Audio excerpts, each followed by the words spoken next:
Hello, bonjour à tous. Alors aujourd'hui nous devions faire une interview une interview où je devais intervenir et malheureusement on a eu des soucis techniques. Donc ça fait déjà 3 fois que nous recommençons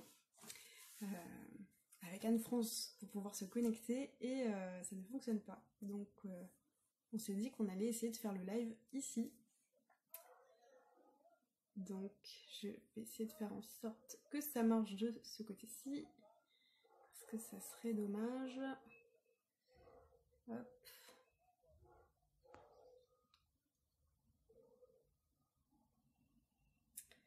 Hop. Donc.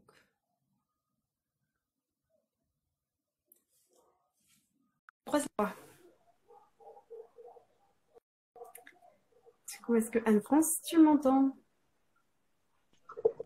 Ça y est, ça y est. Enfin. Allez, Je ne sais pas ce qui s'est passé. Bon, parce que toutes les deux, on a l'habitude de faire des lives et voilà, il y a, comme je disais dans le direct tout à l'heure, il faut pas chercher à ministère de la. Je crois que Alors, est-ce que tu peux te présenter? Yes. Alors, moi, je suis Charlotte, je suis coach pour entrepreneurs atypiques et je les aide en fait à faire de leur singularité une force et à se créer la vie qu'ils désirent. D'accord.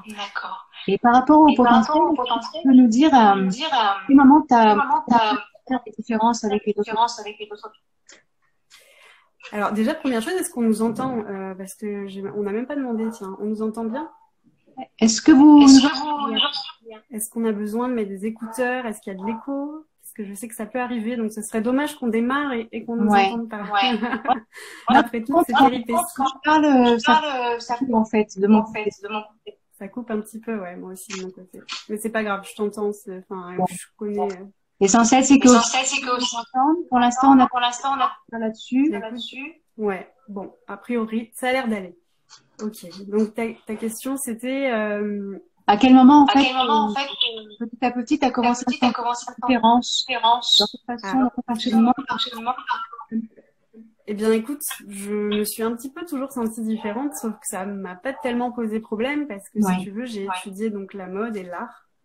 Donc, si tu veux, déjà, quand tu fais ce parcours-là, tu es déjà considéré un petit peu comme atypique par rapport à d'autres parcours. Donc, effectivement, avoir beaucoup d'idées, je me souviens à l'époque, j'avais un style un peu particulier aussi. Et bon, du coup, ça, on le mettait plus sur le côté artistique, voilà. Donc, tu fais une école de mode, une école d'art, forcément. Tu es un peu, on va dire, hors cadre déjà. Donc voilà, cette différence, je la voyais, mais à cette époque-là, ça me posait pas tellement de problèmes. Et jusqu'à présent, même dans mon cheminement, comme j'ai fait le choix de devenir entrepreneur, là encore une fois aussi, eh bien, je sortais des cases. Donc, du coup, je me disais pas, je suis très différente, je comprends pas. Voilà, pour moi, déjà, par mes choix de vie, effectivement, j'étais déjà différente. Mais j'allais pas chercher plus loin. D'accord. Et à quel moment, tu t'es dit, ça serait que je fasse le test du coup, pour savoir un petit peu ce qu'il en est. Qu'est-ce qui t'a donné envie justement de ce cap? En fait, en fait, c'est en lisant un livre de Monique de Kermanet où je me suis retrouvée dedans complètement. Et en fait, il y a aussi eu un élément déclencheur, c'est-à-dire que moi, de mon côté, en devenant entrepreneur, je me suis toujours dit, je vais pouvoir trouver des gens qui ont les mêmes centres d'intérêt que moi, qui ont autant de créativité que moi, qui aiment parler d'autant de sujets que moi, etc. Et quand je suis rentrée dans le monde de l'entrepreneuriat, je me suis rendu compte que finalement, cette différence, je la portais toujours et que même si j'étais parmi les entrepreneurs, tous les entrepreneurs n'avaient pas les mêmes particularités. Donc, moi, dans mon parcours, je me suis faite aussi accompagner. Enfin, j'ai fait le choix dans mes débuts de me former. Et en fait, j'ai eu des expériences où ça a été assez compliqué, notamment avec certains coachs donc ça, c'était déjà les premières choses qui m'avaient mis la puce à l'oreille, où ils me disaient, en fait, tu vas trop vite, il faut que tu ralentisses. Et en fait, donc ces personnes-là, malheureusement, n'étaient pas capables de me coacher. Et donc, on a mis fin, par exemple, à des coachings.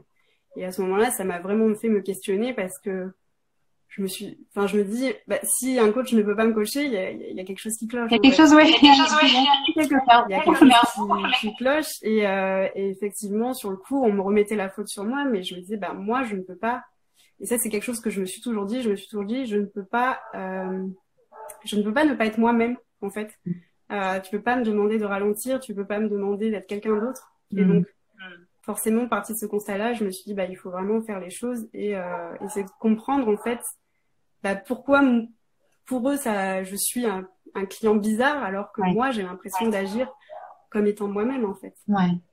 Et donc là, tout ça a déclenché, justement, la suite, donc tout le process, etc. D'accord. Bon, t'as su, du